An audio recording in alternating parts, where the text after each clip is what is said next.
Hey guys, welcome another back to your own platform शिक्षालय।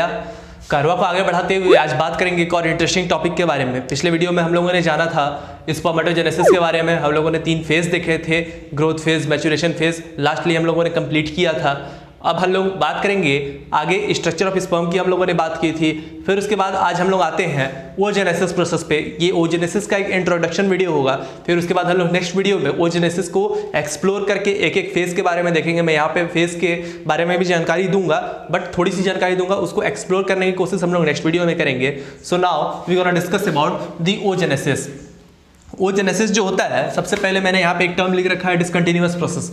Discontinuous process क्यों बोला जा रहा है, मैं अभी नीचे इसको पढ़ाऊंगा तो आपको समझ में आ जाएगा कि ये डिसकंटिन्यूअस प्रोसेस क्यों होता है। तो सबसे पहले हम लोग ये देखते हैं कुछ इंटरेस्टिंग टॉपिक्स, कुछ इंटरेस्टिंग बात है इसमें जो हम लोगों को जानना जरूरी होता है। तो देखिए यहाँ पे मैंने लिख रखा है कि first month of the gestation period. Gestation period मैंने पहले ही बताया हुआ है, पिछले वीडियो में बताया हुआ है कि from the beginning to the end is period this in the human being is known as this gestation period. अगर आपने अभी तक वो वाला वीडियो नहीं देखा है तो जरूर जाकर के देखिए और हमारे चैनल को भी जरूर सब्सक्राइब कर लें।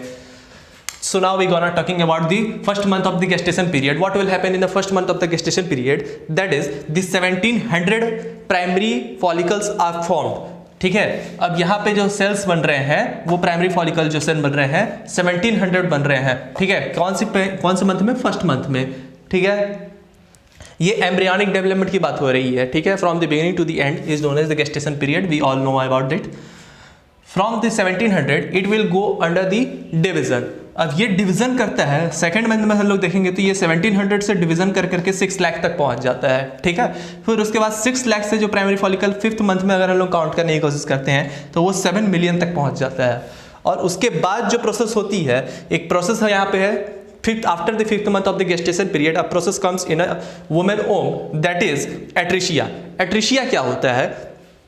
ये जो 7 बिलियन आप जो प्राइमरी फॉलिकल सेल देख रहे हो, ये क्या होता है? इसका श्रिंकिंग होने लगता है। अगर मैं इसको डायग्राम के बेसिस पे आपको समझाने की कोशिश करूं,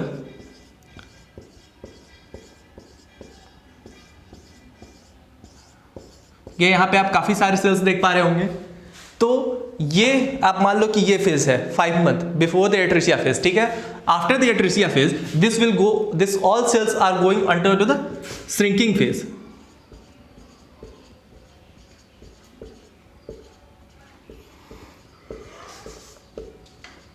आई होप आप समझ पा रहे होंगे मैं क्या बोलना चाह रहा हूं। आपने यहां पे देखा कि ये इतने सारे सेल्स थे और इतने लार्ज अमाउंट में एरिया को कैप्चर किया हुआ था इन लोगों ने। लेकिन after the atresia phase, after the 5th month of the gestation, atresia phase will become in the atresia phase this cells are going under the shrinkage. और ये आफ्टर द श्रिंकेज का ये पोर्शन होता है। ठीक है, तो इसके बाद एट्रेसिया का पीरियड जब खत्म हो जाता है, उसके बाद हम लोग देखते हैं क्या होता है कि एट द बर्थ पीरियड जो ये 7 बिलियन कौन से मंथ में हम लोगों ने देखा था? 5th मंथ में देखा था। और हम लोग बात करते हैं at the birth period after the parturition. हम लोग जब काउंट करते हैं ओवरी को तो वो सिर्फ 2 मिलियन ही प्रेजेंट रह जाता है बॉडी में। 2 मिलियन प्राइमरी फॉलिकल्स प्रेजेंट रह जाते हैं। ठीक है, अब उसके बाद क्या होता है ये देखो, क्यों यहाँ पे डिसकंटिन्यूअस प्रोसेस मैंने बताया है यहाँ पे कि ये 2 मिलियन है, यहाँ पे 7 मिलियन था, यहाँ से 2 मिलियन आया। ठीक है, अब यहाँ पे देखो 2 मिलियन था, अब ये बर्थ का पीरियड था। अब बर्थ से लेकर के पॉवर्टी तक के बीच में एक ब्रेक लगता है। ठीक है, मतलब from the 0 years to the 11 to 14 years, इन दोनों के बीच में एक गैप है 10 से 11 साल का। और फिर उसके बाद आप अगर देखोगे till puberty 60 to 80,000 primary follicles are present. अब उसके बाद देखो कि यहाँ पे कितना था? 2 मिलियन था, यहाँ पे 7 मिलियन था। 7 मिलियन से कितना हो गया? 2 मिलियन हो गया। और 2 मिलियन से ब्रेक लगा। ब्रेक लगने के बाद जब पॉवर्टी स्टेज आया, पॉवर्टी स्टेज में क्या हुआ कि फिर से जो नॉन फंक्शनल्स थे वो अपने फंक्शन में आए, ऑर्गन्स अपने फंक्शन में आए। तो ये जो फॉलिकल है प्राइमरी फॉलिकल, मैंने पहले ही पढ़ा रखा है कि प्राइमरी फॉलिकल कैसे ग्राफियन फॉलिकल में कन्वर्ट होता है। तो ये जो प्राइमरी फॉलिकल था ये फिर से फंक्शनल हुआ, और फंक्शनल हुआ तो ये 60 to 80,000 के काउंट में था। तो इसलिए जो ये प्रोसेस है बीच में स्टॉप हो जाना, बीच में घट जाना, बढ़ जाना, तो this is known as, why this is known as oogenesis is a discontinuous process. मतलब कि ये कोई लॉन्ग चेन में नहीं है, मतलब कि ये कोई सीक्वल में नहीं है। बट अगर हम लोग स्पर्मेटोजेनेसिस की बात करें तो वो डिसकंटिन्यूअस फेज नहीं होता है।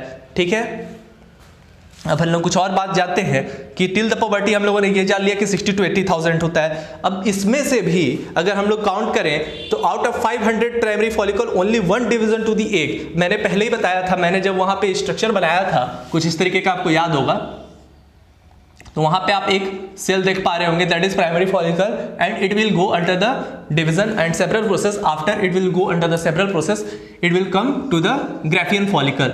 तो यहाँ से यहाँ तक के स्टेज के बीच में यहाँ पे हम लोग देख रहे हैं कि 60 to 80,000 है। 60 to 80,000 में से सिर्फ 500 प्राइमरी फॉलिकल, जो ये प्राइमरी फॉलिकल होते हैं, उस 500 में से भी कोई 500 फंक्शनल होते हैं, लेकिन 500 में से भी कोई एक ही प्राइमरी फॉलिकल जो होता है वो ग्राफियन फॉलिकल में कन्वर्ट हो पाता है। तो ये कुछ इंटरेस्टिंग बातें थी। अब हम लोग बात करेंगे oogenesis के कुछ इंट्रोडक्शन पार्ट पे, दैट इज द फेज। हम लोगों ने फेज स्पर्मेटोजेनेसिस का भी पढ़ा था।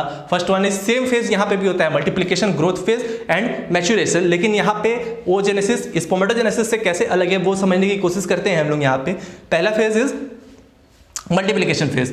The cell are going to divide mitotically. यहाँ पे सेम है, वहाँ पे भी माइटोटिकली सेम, वहाँ पे डिवीजन हो रहा था। आपको याद होगा अगर कि पहला माइटोटिक डिवीजन हो रहा था, फिर उसके बाद मेयोटिक डिवीजन हो रहा था। So this two periods, so this two phases are same to the spermatogenesis phases, but the growth phase are different from the spermatogenesis phase. How?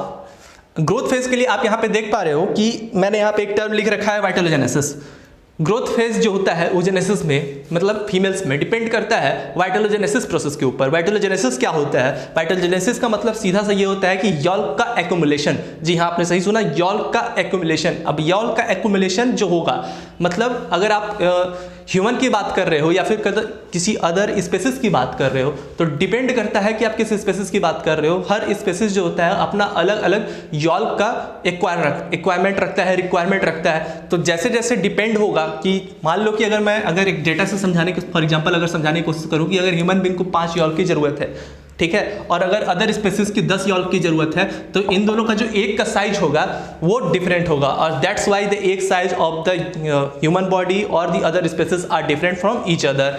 ठीक है, ये डिपेंड करता है, यही जो होता है मेन कंडीशन होता है वाइटोलोजेनेसिस प्रोसेस ग्रोथ फेज में, कि जो कि एक को अलग बनाता है दूसरे स्पेसिस के थ्रू। तो हम लोग वाइटोलोजेनेसिस समझ गए। और maturation period is again mitotic 1 division, mitotic 2 division, जैसा कि हम लोगों ने स्पर्मेटोजेनेसिस में पढ़ा था, आपको याद होगा।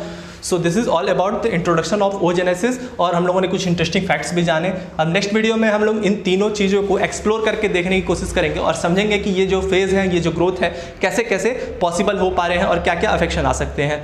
आज के लिए बस इतना ही, धन्यवाद।